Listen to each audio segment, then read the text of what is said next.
Hi friends, welcome to ತನುಸ್ವಯಮಾಡುಗೆ. ಇವತ್ತಿನ ದಿನ ಹಸಿ ಅವರೆಕಾಳನ್ನು ಬಳಸ್ಕೊಂಡು ಒಂದು ಸಖತ್ ಟೇಸ್ಟಿಯಾಗಿರೋಂಥ ಸೈಡ್ ಡಿಶ್ ಮಾಡೋದು ನೋಡೋಣ. ನಾನಿಲ್ಲಿ ಓವರ್ ನೈಟ್ ಅವರೆಕಾಳನ್ನು ನೆನೆಸಿ ಇಟ್ಕೊಂಡಿದ್ದೀನಿ. ಮಾರ್ನಿಂಗ್ ನೋಡಿ ಈ ಥರ ನೆನೆದು ಚೆನ್ನಾಗಿ ಸಿಪ್ಪೆ ಎಲ್ಲ ಬಿಟ್ಕೊಳ್ಳುತ್ತೆ. ಈಸಿಯಾಗಿ ಸಿಪ್ಪೆನ ನೀವು ಬಿಡಿಸ್ಕೊಳ್ಬೋದು. ಸ್ವಲ್ಪ ಟೈಮ್ ಹಿಡಿಯುತ್ತೆ ಸಿಪ್ಪೆ ಬಿಡಿಸೋದು, ಆದರೆ ಈ ರೆಸಿಪಿ ಮಾಡಿದ್ರೆ ತುಂಬಾ ಇಷ್ಟಪಟ್ಟು ತಿಂತಾರೆ. ಅಷ್ಟೇ ರುಚಿಯಾಗಿರುತ್ತೆ. ನೋಡಿ, ಎಲ್ಲವನ್ನು ನಾನು ಸಿಪ್ಪೆ ಬಿಡಿಸಿ ಅವರೆಕಾಳನ್ನು ಇಟ್ಕೊಂಡಿದ್ದೀನಿ. ನೋಡಿ, ಈ ಥರ ಸಿಪ್ಪೆ ಬಿಡಿಸಾದ್ಮೇಲೆ ನಾನಿಲ್ಲಿ ಒಂದು ಪಾತ್ರೆಗೆ ಒಂದು ಸ್ವಲ್ಪ ನೀರು ಹಾಕ್ಕೊಂಡು, ಅಂದರೆ ಒಂದು ಗ್ಲಾಸಷ್ಟು ನೀರು ಹಾಕ್ಕೊಂಡು ಈ ಅವರೆಕಾಳನ್ನು ಬಾಯ್ಲ್ ಮಾಡೋಕ್ಕೆ ಇಟ್ಕೊಳ್ತೀನಿ. ಸ್ವಲ್ಪ ಉಪ್ಪು ಹಾಕಿ ನೀವು ಕುದಿಯೋಕ್ಕೆ ಇಟ್ಟರೆ ಬೇಗನೆ ಕುದಿಯುತ್ತೆ ಇದು. ನಾನಿಲ್ಲಿ ಮೀಡಿಯಮ್ ಉರಿನಲ್ಲಿ ಇಟ್ಕೊಂಡು ಇದನ್ನು ಕುದಿಯೋಕ್ಕೆ ಬಿಡ್ತೀನಿ.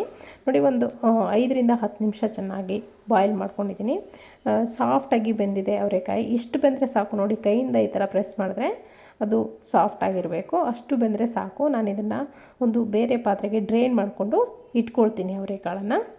ಇದನ್ನು ಸೈಡಲ್ಲಿ ಎತ್ತಿಟ್ಕೊಂಡು ಇವಾಗ ಇದೇ ಸ್ಟವ್ ಮೇಲೆ ಒಂದು ಪಾತ್ರೆ ಬಿಸಿ ಇಟ್ಕೊಂಡು 1 ಟೀ ಸ್ಪೂನಷ್ಟು ಎಣ್ಣೆ ಹಾಕ್ಕೊಂಡಿದ್ದೀನಿ.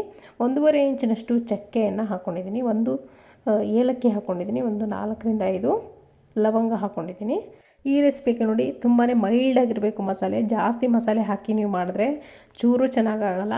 ನಾನಲ್ಲಿ ಒಂದು ಅರ್ಧದಷ್ಟು ಈರುಳ್ಳಿ, ಒಂದು ಫುಲ್ ಟೊಮೆಟೊ ತೊಗೊಂಡಿದ್ದೀನಿ. ಹಣ್ಣಾಗಿರುವಂಥದ್ದು ನಾಟಿ ಟೊಮೆಟೊ ತೊಗೊಂಡಿದ್ದೀನಿ. ಜೊತೆಗೆ ಒಂದು ಗೆಡ್ಡೆ ಬೆಳ್ಳುಳ್ಳಿ, 1 ಇಂಚಿನಷ್ಟು ಶುಂಠಿ ಕೂಡ ಕಟ್ ಮಾಡಿಕೊಂಡು ಇದ್ರ ಜೊತೆಗೇ ಫ್ರೈ ಮಾಡ್ಕೊಳ್ತಿದ್ದೀನಿ. ಸ್ವಲ್ಪ ಕಲರ್ ಚೇಂಜ್ ಆಗೋರು ಫ್ರೈ ಮಾಡ್ಕೊಳ್ಳಿ. ಇದಾದಮೇಲೆ ಒಂದು 2ರಿಂದ 3 ಟೇಬಲ್ ಸ್ಪೂನ್ ಆಗೋಷ್ಟು ಹಸಿ ತೆಂಗಿನಕಾಯನ್ನು ಕೂಡ ನಾನಲ್ಲಿ ಕಟ್ ಮಾಡ್ಕೊಂಡು ಹಾಕ್ಕೊಂಡಿದ್ದೀನಿ. ಇಷ್ಟ ಆದರೆ ಸಾಕು. ಕ್ವಾಂಟಿಟಿ ಕೂಡ ನೀವು ನೆನ್ಪಿಟ್ಕೊಳ್ಳಿ. ಇಷ್ಟೇ ಹಾಕ್ಕೊಂಡ್ರೆ ತುಂಬ ಚೆನ್ನಾಗಿರುತ್ತೆ.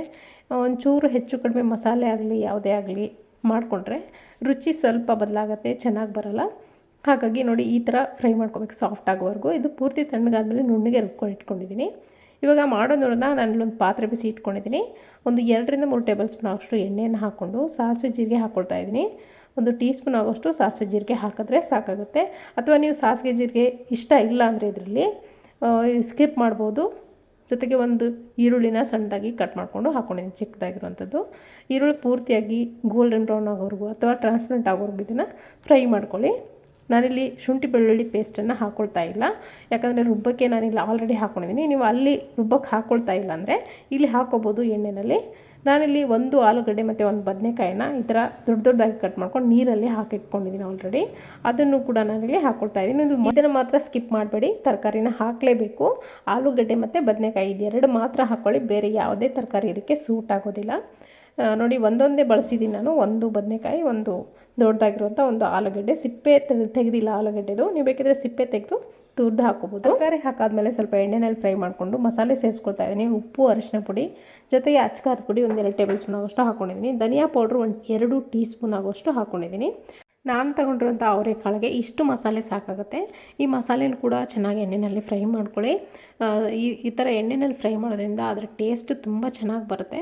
ಸ್ವಲ್ಪ ಹೊತ್ತು ಫ್ರೈ ಮಾಡಾದಮೇಲೆ ನಾನು ಒಂದು ಕಾಫಿ ಕುಡಿಯೋ ಕಪ್ಪಿಂದ 1 ಕಪ್ ಆಗೋಷ್ಟು ನೀರನ್ನು ಸೇರಿಸ್ಕೊಳ್ತಿದ್ದೀನಿ. ಈ ತರಕಾರಿ ಒಂದು 50% ಬೇಯಿಸ್ಕೊಳ್ಬೇಕು ನಾವಿವಾಗ, ಅದಕ್ಕಾಗಿ ನೀರನ್ನು ಹಾಕಲೇಬೇಕಾಗುತ್ತೆ. ಹಾಗೆ ನೀವು ಫ್ರೈ ಮಾಡ್ತೀನಿ ಅಂದರೆ ಮಸಾಲೆ ಹಾಕಿರೋದೆಲ್ಲ ಸೀದೋಗುತ್ತೆ. ಹಾಗಾಗಿ ಮುಚ್ಚಿ 1 ನಿಮಿಷ ಬಿಡ್ತೀನಿ. ಆವಾಗ ನಮಗೆ ಎಷ್ಟು ಬೇಕೋ ಆ ಹತ್ತಲ್ಲಿ ತರಕಾರಿ ಬೆಂದಿರುತ್ತೆ. ಇವಾಗ ನೋಡಿ, 1 ನಿಮಿಷ ಬಿಟ್ಟಿದ್ದೆ.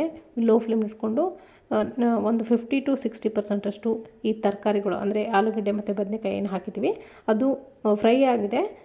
ಈ ಟೈಮ್ನಲ್ಲಿ ನೋಡಿ, ನಾವು ಆವಾಗಲೇ ರುಬ್ಬಿಟ್ಕೊಂಡಂಥ ಮಸಾಲೆ ಏನಿದೆ ನೋಡಿ ಅದನ್ನು ಹಾಕ್ಕೊಳ್ತಾ ಇದ್ದೀನಿ. ಮಸಾಲೆನ ಯಾವುದೇ ಕಾರಣಕ್ಕೂ ತರ್ತರಿಯಾಗಿ ರುಬ್ಬೇಡಿ, ತುಂಬಾ ನುಣ್ಣಗೆ ರುಬ್ಬಬೇಕು. ಆವಾಗಲೇ ಟೇಸ್ಟ್ ತುಂಬ ಚೆನ್ನಾಗಿ ಬರುತ್ತೆ ಇದ್ರದ್ದು. ಇವಾಗ ನೋಡಿ, ಮಸಾಲೆ ಜೊತೆಗೇ ಅದೇ ಜಾರ್ಗೆ ನಾನಲ್ಲಿ ಸ್ವಲ್ಪ 1 ಜಾರಷ್ಟು ನೀರನ್ನು ಕೂಡ ಹಾಕ್ಕೊಂಡಿದ್ದೀನಿ. ನೀವು ಗಟ್ಟಿಯಾಗಿರುವಂಥ ಗ್ರೇವಿ ಬೇಕಂದರೆ ಚಪಾತಿಗೆ, ಪೂರಿಗೆ ಎಲ್ಲ ಬೇಕಂದರೆ ಸ್ವಲ್ಪ ಗಟ್ಟಿಯಾಗಿ ಮಾಡ್ಕೊಬೋದು ನೀವು ಗ್ರೇವಿ ಥರ. ನಾನಲ್ಲಿ ಸ್ವಲ್ಪ ಮುದ್ದೆಗೋಸ್ಕರ ಮಾಡ್ಕೊಳ್ಳೋದ್ರಿಂದ ಈ ಥರ ಮಾಡ್ಕೊಂಡಿದ್ದೀನಿ, ಸಾಂಬಾರು ಥರ.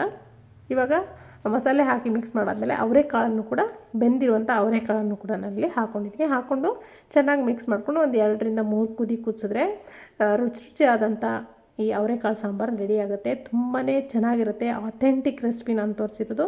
ಖಂಡಿತವಾಗ್ಲೂ ಈ ವಿಧಾನದಲ್ಲಿ ನೀವು ಕೂಡ ನಿಮ್ಮಲ್ಲಿ ಟ್ರೈ ಮಾಡಿ ನೋಡಿ, ತುಂಬಾ ರುಚಿಯಾಗಿರುತ್ತೆ. ನಾನಿಲ್ಲಿ ಮುಚ್ಚಿ ಒಂದು 2 ನಿಮಿಷ ಕುದಿಸ್ಕೊಂಡಿದ್ದೀನಿ. ಇವಾಗ ನೋಡ್ತಿರ್ಬೋದು ಯಾವ ಕನ್ಸಿಸ್ಟೆನ್ಸಿಲಿ ಈ ಸಾಂಬಾರು ಬಂದಿದೆ ಅಂತ.